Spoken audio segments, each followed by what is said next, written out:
사랑의 힘 두 번째 시간 말씀을 전하도록 하겠습니다. 고린도전서 13장은 사랑장이잖아요. 사랑에 대해서 말하고 있습니다. 이 사랑장이 우리에게 얼마나 큰 감동을 주는지 사랑장으로 찬양도 많이 만들어졌습니다. 그 중에 성경 그대로 만든 예전 찬양 있죠. 사랑은 언제나 오래 참고, 사랑은 언제나 온유하며, 사랑은 시기하지 않으며, 사랑은 자랑도 교만도 아니하며, 쭉 나가는 찬양이 있죠. 그만큼 사랑이 아름답기 때문에 사랑에 곡을 붙여서 노래를 만든 것입니다. 사실은 이 땅이 그렇죠. 해마다 신간 소설이 막 쏟아져 나오거든요. 소설의 영원한 주제는 사랑입니다. 또 신곡들이 계속 나오잖아요. 가요 같은 것들, 찬양도 마찬가지지만 노래에 영원한 주제가 있다면 그것도 사랑입니다. 드라마 좋아하잖아요. 드라마에 영원한 주제가 있다면 그것도 역시 사랑입니다. 영화에 영원한 주제가 있다면 그것도 역시 사랑입니다. 왜 사람은 사랑을 이렇게 갈망할까? 왜 다른 무엇보다 이렇게 사랑을 이렇게 간절히 원할까? 사람은 원초적으로 하나님의 사랑 안에서 창조되었기 때문에 그렇습니다. 하나님의 사랑이 아니면 채울 수 없는 인생의 빈자락이 있기 때문에 사람은 본질적으로 어디에 가나 사랑을 갈망합니다. 이게 본능입니다. 학생들이 학교에 가면 선생님의 이쁨을 받고 싶어요. 사랑을 받고 싶습니다. 이게 사람의 본능입니다. 어디에 가든지 인정과 칭찬을 받고 싶은 것, 이게 사랑받는 건데 이 사랑에 대한 갈망은 하나님 안에서 창조된 우리의 본능이라는 것입니다. 그래서 사람들은 이 사랑을 얻기 위해서 노력을 하죠. 남녀 간의 사랑도 있고 또 부모 자녀 간의 사랑도 있고 친구 간의 사랑도 있고 또 더 나아가서 여러 가지 많은 사랑들이 있습니다. 그러나 이런 사랑 간의 사랑은 완전하지 않기 때문에 우리의 마음을 온전히 채울 수가 없어요. 그래서 사랑하는 부부가 함께 결혼해서 살지만 더 많은 사랑을 얻기 위해서 또 다른 것도 추구하며 살아갑니다. 때로는 이걸 더 많은 사랑을 채우기 위해서 어떤 사람들은 쾌락을 사랑하고 세상의 즐거움을 사랑하고 어떤 사람들은 돈을 사랑하기도 하고 그런 사랑이 또 들어오면 괜찮아지겠지. 그런데 절대로 하나님 사랑 없이 인간적인 사랑이나 사람 간의 사랑이나 세상적인 사랑은 절대 우리의 인생을, 우리의 마음을 채울 수가 없기 때문에 끊임없이 사람들은 이 사랑을 찾아서 헤맨다는 것입니다. 그래서 우리는 사랑을 갈망하는 존재이기 때문에 우리가 고린도전서 13장을 쭉 묵상하다 보면 하나님의 은혜가 얼마나 큰지, 그 사랑이 우리를 얼마나 채우는지 알 수 있는 것입니다. 그래서 우리가 지난주에 살펴봤던 사랑은 어떤 것인가? 첫 번째는 사랑의 특징, 첫 번째는 오래 참고, 두 번째는 온유하고, 오늘은 사랑하면 적어도 사랑한다면 이렇게는 하지 말아라 라고 하는 것들에 대해서 살펴보겠습니다. 첫째, 사랑하면 하지 말아야 될 것은 시기하지 말라는 거예요. 사람은 누구나 사람이 가진 마음 중에 하나는 부러워하는 마음이에요. 나보다 더 잘 되는 사람을 보면 부럽잖아요. 당연히 부럽습니다. 이것은 사람이라면 가지고 있는 마음이죠. 그런데 그럴 때 나도 저 사람처럼 저런 인생 살아보고 싶다라고 생각하면서 노력하고 기도하면 되잖아요. 그런데 이때 우리의 마음에 잘못된 마음이 싹 트는데 이게 시기예요, 시기. 나도 저 사람 같은 인생으로 되기 위해서 좀 열심히 살아보기도 하고 기도하고 노력해야 되겠다. 이렇게 하면 되는데 다른 사람이 나보다 더 잘 되는 것을 부러워하는 것을 넘어서 샘내고 미워하고 뒤에 가서 부정적인 말로 그 사람을 공격하고 저 사람이 잘나서 그런지 알아? 그러면서 그 사람을 공격하고 이런 일들이 많은 것입니다. 그래서 여러분 이 시기하는 마음은 결과적으로 자신의 행복을 깨뜨리는 거예요. 시기라는 마음은 상대방을 깎아내려서 나를 이렇게 높이려고 하는 마음이거든요. 이 교만한 마음과 좀 틀리죠. 교만한 마음, 내가 높아지려는 마음이라면 시기는 상대방을 자꾸 깎아내리는 거예요. 그래서 여러분 음식을 딱 해놔도 와 맛있다 그러면 되는데 꼭 평가를 해요. 이게 맛있긴 맛있는데 소금만 조금 더 들어가면 좋겠다. 그러니까 상대방의, 그러니까 다른 사람의 이런 거 음식 이런 거 시기하는, 사실은 시기하는 마음이 그 속에 있는 겁니다. 여러분 다윗이 골리앗을 죽였을 때 사람들은 외쳤습니다. 사울은 천천히요, 다윗은 만만이라. 여러분 이 왕에게 다윗과 같은 신하가 있다는 것은 진짜 큰 복입니다. 천군 만마를 얻은 거잖아요. 그런데 우리가 실질적으로 성경을 보고 문자로는 그래 맞다고 하지만 사실은 사울왕의 마음을 다 가지고 있다고요. 어디 가서 나보다 더 잘한다 같이 하는데 사람들이 막 이 사람을 칭찬하는 거예요. 그러면 사람은 다 그 마음 가운데 악한 마귀가 틈타서 부러움을 넘어서 시기하는 마음을 다 뿌립니다. 그래서 사울은 왜 저렇게 시기할까? 다윗과 같은 신하가 있으면 좋겠는데 그러지만 막상 우리가 사울의 왕이 되면 그게 쉬운 게 아니라는 말이에요. 이 시기하는 마음을 반드시 다스려야 됩니다. 그런데 이 사울 왕은 그 마음을 다스리지 못했죠. 그래서 시기하는 마음에 사로잡혀서 다윗 죽이려고 쫓아다니다가 나중에 사울 왕은 귀신 들리고 사울 왕도 죽고 또 사울 왕의 큰아들인 요나단도 죽는 완전히 패가 망신했습니다. 이 시기의 결말은 불행과 실패죠. 그러니까 성경은 시기하지 말라는 거예요. 그런데 잘 기억할 것이 고린도 전서의 이 내용은 고린도 교회에 쓴 거라고요. 우리 개인도 마찬가지지만 고린도 교회에 이런 모습이 있었던 겁니다. 영적인 은사를 시기하기도 하지만 나보다 더 잘되고 더 칭찬받고 더 성공한 사람들을 시기하면서 서로 깎아내리려고 하는 모습이 고린도 교회에 있었다고요.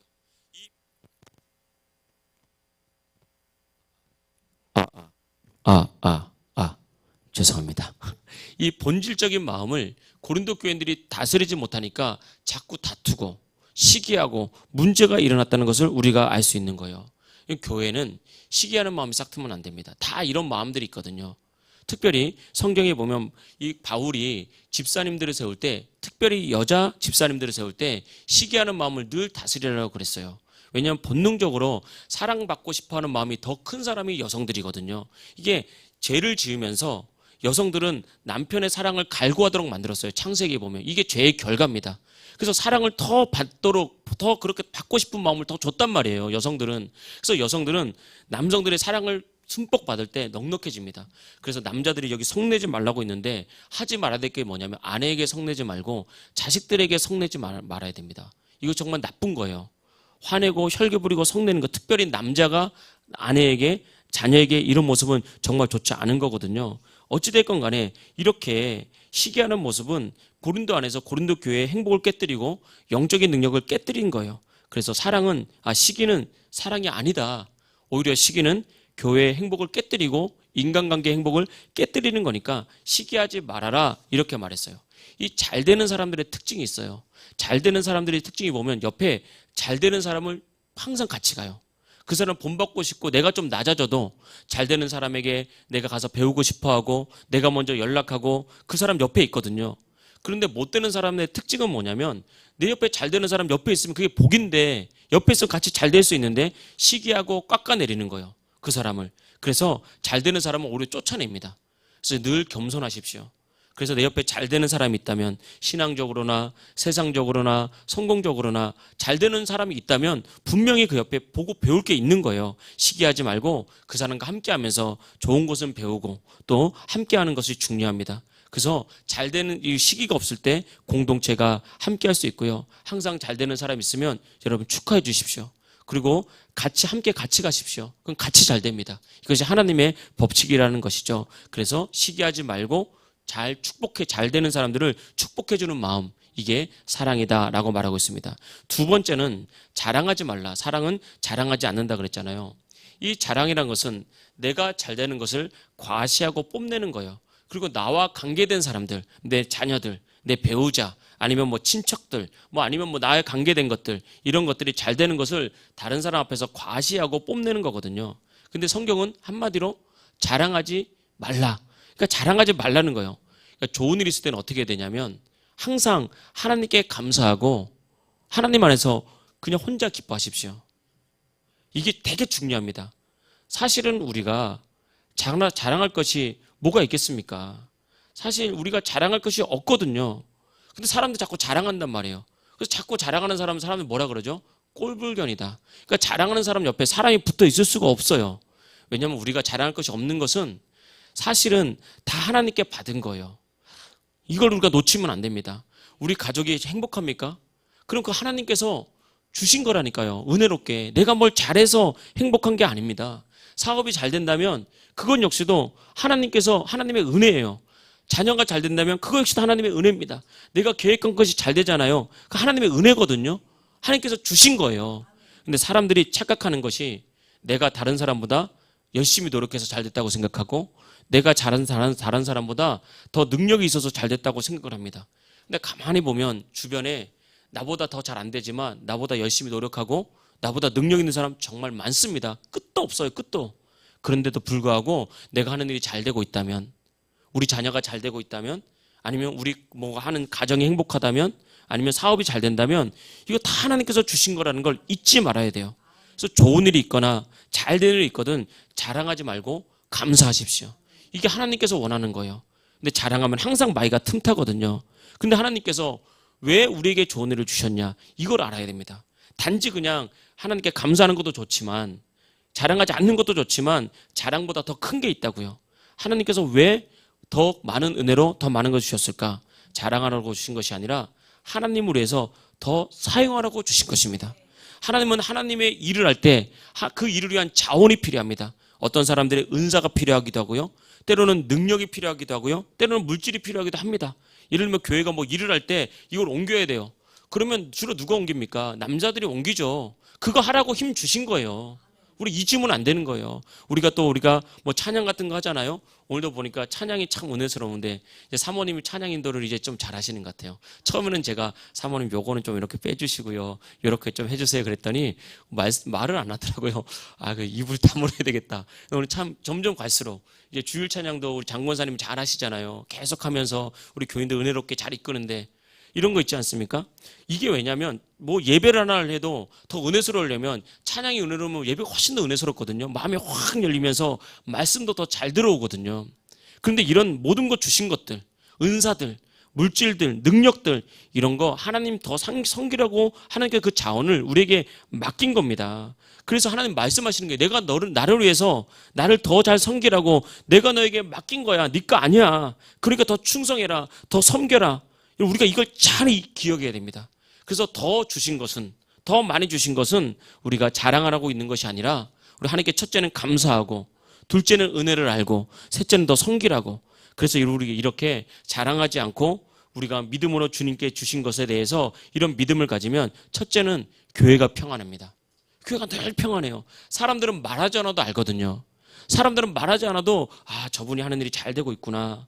사람들은 말하지 않아도 저 사람들의 가정이 참 행복하고 잘 되고 있구나. 그거 다 안다고요. 그런데 침묵하고 그냥 기도하고 있고 그냥 평범하게 지내가면 존경받습니다.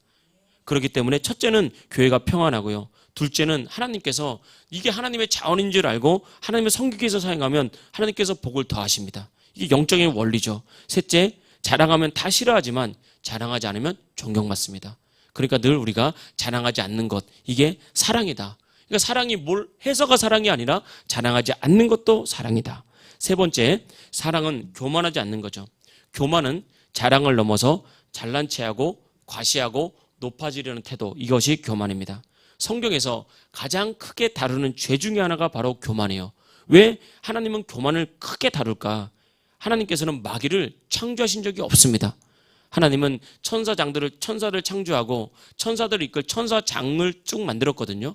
그래서 미가엘 천사장 그러면 하나님의 군대 장관이에요. 가브리엘 천사장 그러면 가브리엘은 하나님의 좋은 소식, 응답을 가지고 오는 수많은 천사들을 다스리는 천사장입니다. 마찬가지로 찬양하는 천사장 미가엘이 있었다고요. 루시엘이 있었다고요. 루시엘. 이 사람들은, 이 루시엘의 천사는 찬양하는 천사들을 이끄는 천사장이어서 하나님을 찬송하는 거예요. 지금도 큰 교회 성가대 가보면은 이렇게 가운을 입고 하지 않습니까? 그런 모습으로. 또 찬양하는 무리들은 원래 또 구약시대에 보면 레위 지파였다고요.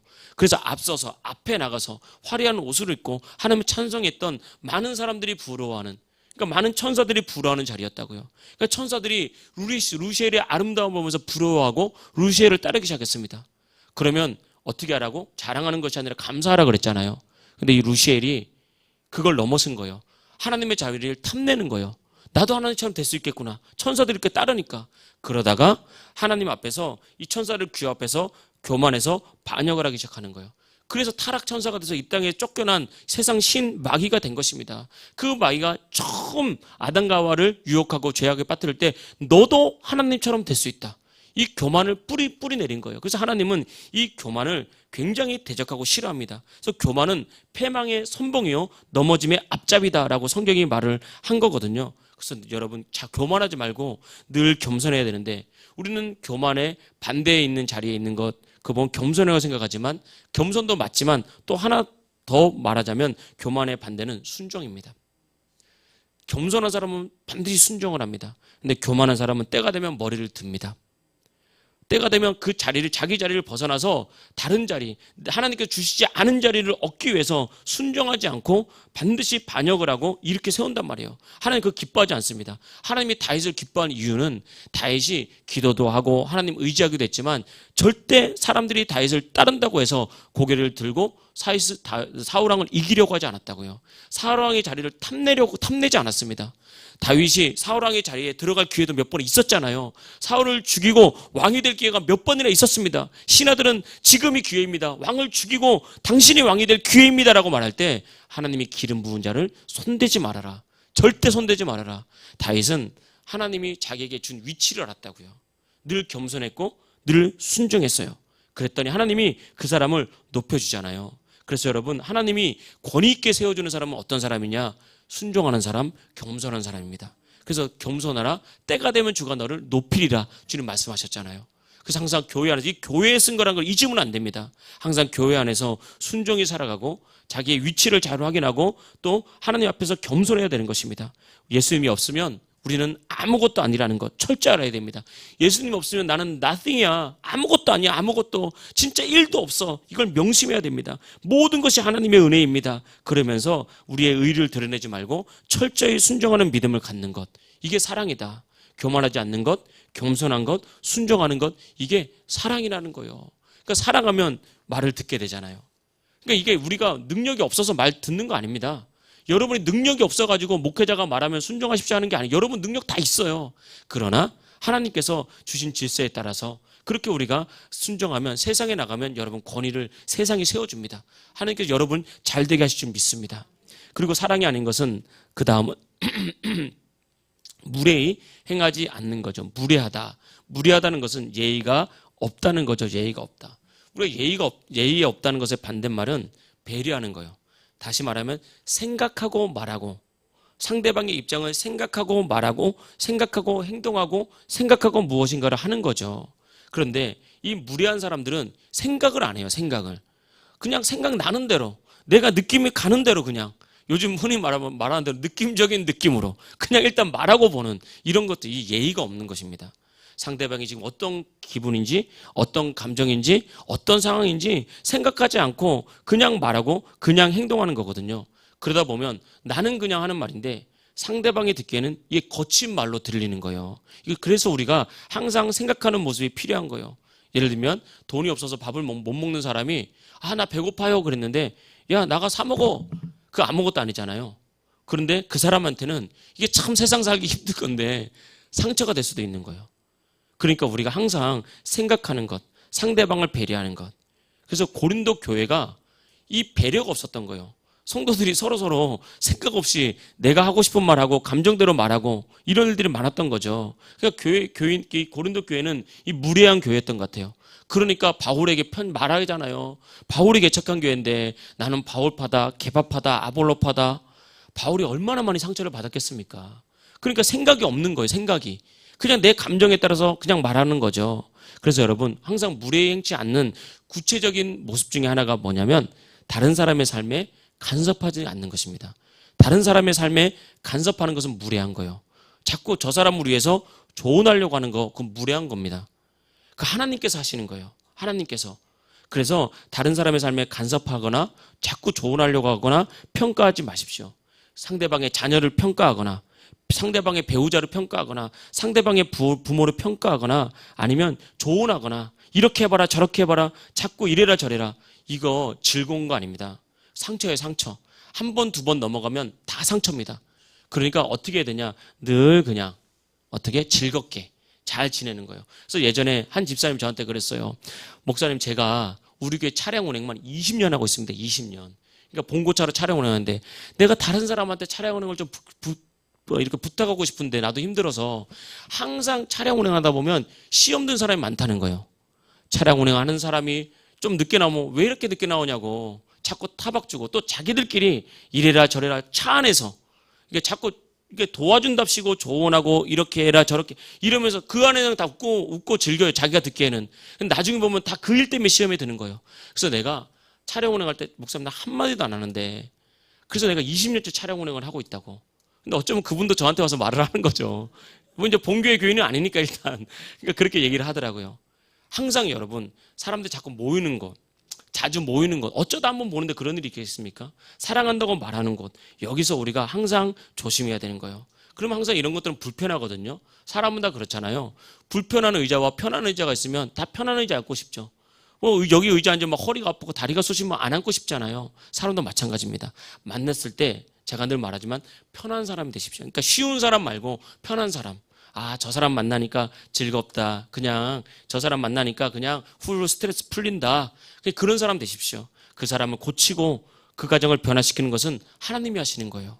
말씀이 하는 거라고요. 그러면서 우리는 하나님의 사랑 안에서 이렇게 잘 가면 되고요. 좀 더 나아가자면 우리가 좀 더 성숙할 때는 상대방의 조언을 받아들일 수 있는 성품도 필요합니다. 나를 위해서 하는 거잖아요. 또 어떻게 보면. 그러니까 우리가 그런 일이 있을 때는 넉넉한 마음으로 나를 위해서 나 잘 되라고 또 내가 좀 성숙하라 그런 말을 하는구나 라고 하고 받아들이는 이런 모습도 필요한 거죠. 여러분 이런 것들을 하지 말라 그러는 것들 마지막 하나만 더 말하자면 사랑은 성내지 아니하며 여러분 사람은 성내지 않는 게 중요합니다. 지난주에도 제가 지난주인가 금요일에도 잠깐 말씀드렸듯이 특별히 어린 자녀들 한 초등학교 한 3, 4학년 한 2학년 그러니까 막 화내는 거 있죠. 애들 말 안 듣는다고. 그러니까 이게 그 마음은 이해가 갑니다. 참 아이들 막 돌보기 힘들거든요. 한두 번 말해서 따라주면 좋은데 이게 한두 번 말해서 안 따라주거든요. 나도 바쁜데 그럼 막 자꾸 화가 막 치밀어 오르거든요. 물론 화를 낼 수도 있습니다. 또 어떨 때 그럴 수도 있겠죠. 근데 이게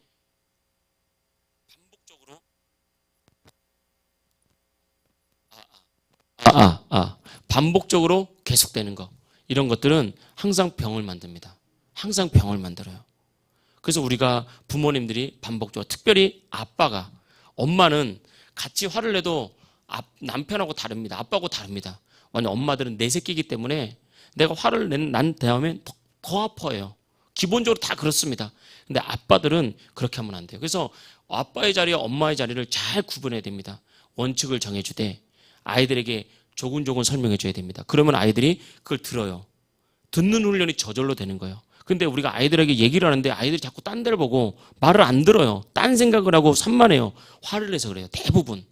자꾸 화를 내고 자꾸 성질을 내니까 힘든 거예요. 아이들이 듣기가. 너무 괴로운 거예요. 그러니까 그걸 자꾸 피하는 거예요. 그런 아이들은 어른들이 얘기를 하면 잘 못 듣습니다. 산만해져요. 그럼 애가 왜 이렇게 산만하냐 그러지만 아이가 산만한 게 아니라 부모님이 자꾸 화를 내는 거예요. 뭔 말 한마디로 자꾸 화를 내니까 엄마 아빠가 무슨 말 듣나 무슨 말 하나 듣는 게 아니라 일단 무서우니까 피하는 거예요. 그래서 산만해지는 거거든요. 그래서 성질 내는 건 좋지 않습니다. 그래서 성질 내는 건 관계를 깨죠. 그러잖아요. 99가지 잘하고 한 번 화내면 99가지 잘한 거 다 물거품 된다고.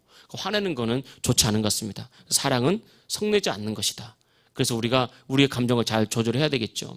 우리가 사랑은 아름다운 것입니다. 그래서 사람들은 사랑을 오해합니다. 사랑하면 아름다운 거니까 웃고만 살겠지. 사랑하면 늘 행복하겠지. 정말 사랑하면 늘 즐거웠겠지. 그런데 그런 사랑은 사실은 없습니다. 정작 사랑을 해보면 사랑 자체는 정말 숭고하고 아름다운 것이지만 사랑을 진짜 해보면 사랑하는 만큼 아픕니다. 사랑하는 만큼 아픔이 있고 상처가 있고 사랑하는 만큼 자기 포기를 하는 거예요. 사랑하는 만큼 눈물이 있는 것입니다. 그래서 실제로 내가 사랑을 결단하면 사랑 자체는 현실에서는 늘 힘듭니다. 진짜 사랑하면 늘 어렵고 늘 힘듭니다. 그러나 사랑은 이 아픔을 이기게 하는 힘이 있고 상처를 이기는 힘이 있고 사랑의 눈물을 통해서 자라나는 생명이 있어요. 사랑하기 때문에 자신을 포기하거든요. 자신을 포기하면서까지 지켜내는 그 사랑에는 가치가 담겨 있는 거죠. 그래서 여러분 성경은 말하고 있습니다. 7절입니다. 사랑은 모든 것을 참으며 여기서 보면 첫 번째 특징이 모든 것을 참으며 마지막 특징이 모든 것을 견딘다 그러는데 여기 참다하고 견디다하고 약간 좀 특징이 틀립니다. 여기서 참다라는 것, 사랑은 모든 것을 참다라는 것은 덮어주는 거예요. 상대방의 허물을 덮어주는 것. 이게 첫 번째 참다는 거고요. 두 번째는 무게를 짊어진다는 거예요. 여러분 우리가 남편들이 때로는 아내들이 열심히 일하잖아요. 또 열심히 살림을 살잖아요. 그때 이 짓누르는 무게가 있거든요. 사랑은 그 무게를 짊어지게 하는 힘이 있다고요. 사랑은 배우자의 허물을 덮어줘요. 그래서 배우자를 정말 사랑하면 자꾸 배우자의 허물을 덮어줘요. 연약한지 알면서도. 그런데 배우자의 허물을 자꾸 들춰내면 주변 사람들이 그 배우자를 무시합니다. 왜냐하면 주변 사람들 다 얘기했거든. 이 사람은 이게 안 되고 저게 문제고 저게 문제고 저게 문제니까 다른 사람 보기에 그 사람의 장점은 없고 단점만 있는 거예요. 그러니까 그 사람 무시가 되는 거예요. 그러니까 여러분 사랑은 허물을 덮어주는 거예요. 허물이 없는 사람이 어디 있겠습니까? 그래서 덮어주는 거예요. 그리고 그 사람을 존중해 주는 거고. 그래서 무게를 짊어지는 거예요.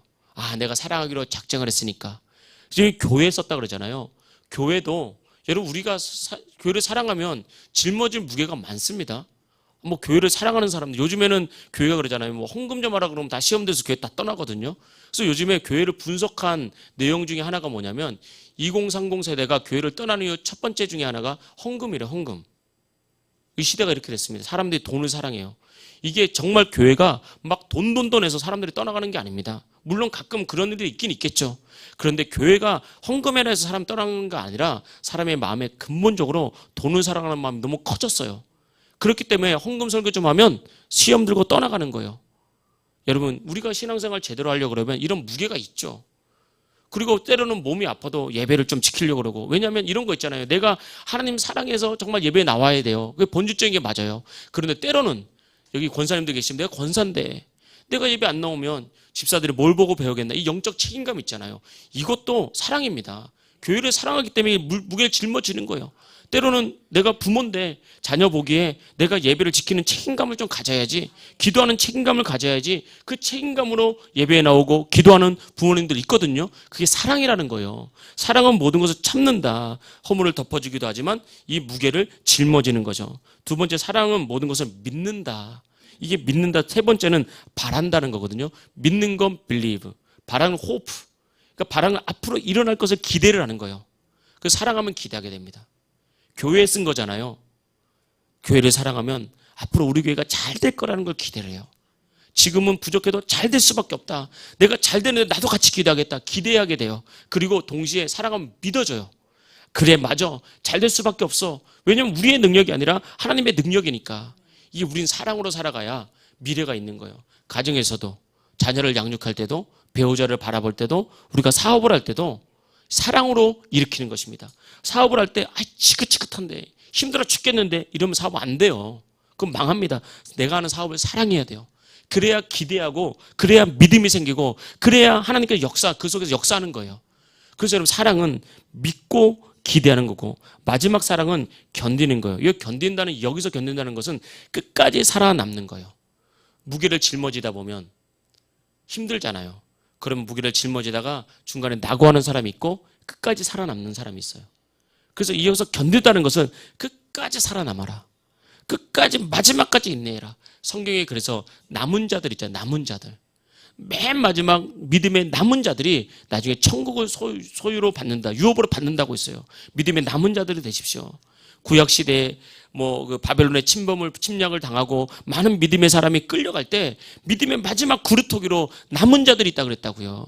믿음의 남은 자들 되길 축복합니다. 그 사람이 하나님께 쓰임받고 복받는 사람이라는 거예요. 그래서 여러분, 성경은 하지 말아야 될 것, 그리고 오늘 마지막 성경의 특징, 사랑의 특징, 모든 것을 참으며, 모든 것을 믿으며, 모든 것을 바라며, 모든 것을 견딘다. 이런 것들은 현실에선 상당히 어렵습니다. 그러나 이게 진짜라고요. 진짜니까 어려운 거예요. 진짜니까.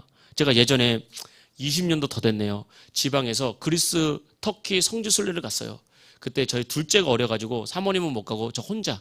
그때 이제 지방에서 이제 관악 서지방이었는데 돈을 다 대줘가지고 갔는데 어떤 한 목사님이 저를 부르더라고요. 제가 30대 중반에 개척교회 작은 교회를 하고 있으니까 그 당시에 200불인가 300불인가 한 3, 40만 원 되는 돈이잖아요. 교인들이 없으니까 목사님 성지순례 간다 그래도 관심이 없어요. 그냥 한두 명 먹고 그러니까 그냥 그거 가면은 그냥 빈털터리로 가는 거예요. 그냥. 근데 그 목사님 저를 부르더라고요. 그러더니 그때 300불인가 그러면서 저한테 딱 하더라고요. 왔으니까 사모님 선물이라도 하나 사서 가라고. 다른 건 못해도. 지금 생각하면 참 고마워요. 그래서 제가 가서 그리스 반모섬에 딱 도착했어요. 근데 반모섬에 그런 데 가면 또 이렇게 또 기념품 가게가 있잖아요. 근데 이 하트 펜던트가 있는 금목걸이가 있더라고요. 야, 이거 좋다. 그래서 딱 물어보니까 거의 모든 돈이 다 드는 거예요, 이게. 그래서 뭐 어떡하겠습니까? 애들은 뭐 아직 어리니까 뭐 모르고 그러니까 거의 모든 돈 다 줘가지고 이 금으로 된 하여튼 금목걸이 이거 샀어요. 참 예쁘더라고요. 그런데 이제 그 선물로 줬거든요. 근데 이제 그걸 선물로 주고 사모님 너무 기뻐했어요. 근데 한 3, 4일 지났는데 자꾸 가렵다는 거예요. 그러고 보니까 속은 거 가짜로 사온 거예요. 도금한 거를 한 2, 3만 원밖에 안 되는 걸 한 2, 30만 원 주고 산 거예요. 그게 시커멓게 변하더라고요. 그래가지고 이거 그런 데 살게 이런 거 그냥 한국 들어서 사야 되겠다. 한국 좋은 건 한국에서 사야 되겠다. 근데 사모님 그걸 안 버리더라고요. 그걸 또 보면 딱 가지고 있어. 시커멓게 변한 거야. 이거 오래됐는데 버리자 하지도 못하는데 그러니까 놔두라는 거예요. 왜냐하면 그게 기념이거든요. 그게 사랑이고 그게 마음이지 않습니까? 이게 참 그때 감사한데 그런 기억이 나요. 그러면서 우리가 사랑은 현실에서는 어렵고 힘들지만 사랑은 우리를 살게 하는 거예요. 비록 그게 가짜를 사서 다 시커멓게 변해서 알러지로 하지도 못하지만 그걸 보면서 마음 한켠에는 그냥 제 생각일지도 모르지만 이제 좀 따뜻함이 느껴지지 않겠습니까? 그래서 이제 혼자 그냥 가서 그리스 구경도 하고 성지순례도 갔다 오고 그냥 좋겠다 이게 아니라 그래도 나를 생각했구나라는 이런 마음이 있지 않겠습니까? 그래서 여러분 진정한 사랑은 진짜 우리를 변화시켜요. 근데 이 진정한 사랑은 하나님만 줄 수 있는 거죠. 그래서 진정한 사랑을 만나면 사람은 반드시 변화되는데 주일 말씀처럼 그래서 우리는 반드시 예수님을 만나야 됩니다. 예수를 만난다는 것은 나를 사랑해서 나를 살리기 위해서 죽기까지 자기의 생명을 포기하고 십자가에서 쏟아진 피를 경험하는 거예요. 그 십자가에서 쏟아진 피, 그게 우리 마음에 팍 부어지면, 그 보혈이 부어지면 진짜 하나님의 사랑이 너무 크니까 하나님 너무 죄송합니다. 너무 죄송합니다. 이제는 정말 주님을 위해서 살아보겠습니다. 그렇게 변화되는 거예요. 사랑을 만나야 되는 거죠. 이게 예수님을 만나는 거고, 두 번째는 이미 말씀드린 대로 예수님을 만난다는 것은 성령을 체험하는 거예요. 성령 체험도 거의 똑같습니다. 성령이 우리 안에 오시면 제일 먼저 하는 일이 하나님의 사랑을 깨닫게 하는 거예요. 하나님의 사랑이 깨달아지면 비로소 죄가 알아지는 거예요. 먼저 죄가 들어온 것이 아니라 하나님의 사랑이 내 안에 부어지면 내가 죄인이었구나. 내가 어리석었구나. 내가 정말 하나님 사랑한다고 사랑했는데 정말 이게 사랑한 게 아니었구나. 여전히 나는 이해타산적이었고 하나님을 계산하면서 살았구나. 그러면서 육의 사람이 영의 사람으로 변화되는 것. 이것이 주님 만나는 거잖아요. 여러분 우리가 이미 이 큰 사랑을 받은 거예요. 더 구하는 것이 아니라 받은 겁니다. 그래서 깨달아져야 되는 거예요. 그래서 우리가 하나님이 사랑을 받았으니 하나님 이 사랑이 깨달아져서 나를 살리고 내가 속한 모든 것, 가정이 됐던 교회를 됐던 직장과 사업이 됐던 자녀가 되었건 이 사랑으로 내가 살리는 인생 되기를 원합니다. 내가 무게를 짊어지는 인생 되기를 원합니다. 마지막까지 믿고 마지막까지 바라고 마지막까지 살아남는 그런 믿음의 사람이 되기를 원합니다. 이렇게 기도하게 되는 거죠.